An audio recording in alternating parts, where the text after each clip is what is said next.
Moncada se ha convertido este domingo en el epicentro del mundo fallero con la celebración de la Gala del Su, reconociendo a los artistas premiados con el primer galardón de toda la Comunitat Valenciana.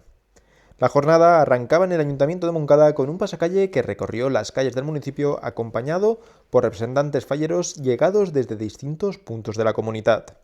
Pues sí, la verdad que es un auténtico placer poder acompañar a todas las juntas locales en un día tan importante como es hoy para ellos y darles la enhorabuena a todos los que han podido venir a recoger su premio y a los que pues no han podido venir, pues también desde aquí todo el cariño de Valencia y de toda la ciudad. Tras el pasacalle comenzaba oficialmente la gala en el Paraninfo de la Universidad CEU Cardenal Herrera, en una edición que reunió a representantes de 47 municipios y que volvió a poner en valor el trabajo y la creatividad de los artistas falleros. Lo de hoy es una experiencia única y he tenido la gran suerte de disfrutarlo este año en Moncada como fallera mayor y darle el premio que se merecen a todos esos artistas por el trabajo del gran año. La verdad es que este acto me ha parecido súper guay, súper genial, me ha encantado, ha sido hermoso y más en nuestro año porque me ha puesto súper feliz que coincidiera justamente.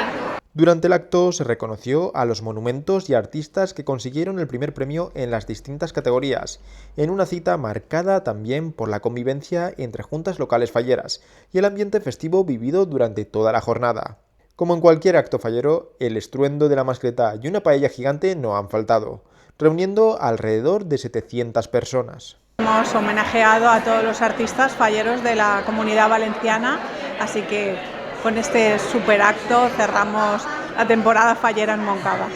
La música ambiente continuó durante toda la tarde hasta llegar al cierre de la celebración con la cremada de una falla simbólica, poniendo el broche final a una jornada histórica para el municipio. Sí, jo crec que això ja ha sigut el colofó,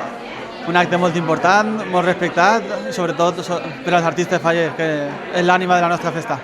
Con la participación de 47 municipios y cientos de falleros llegados de toda la Comunidad Valenciana, Moncada vivió una jornada de convivencia, tradición y reconocimiento al trabajo de los artistas falleros, consolidándose una vez más como uno de los municipios referentes de la fiesta valenciana.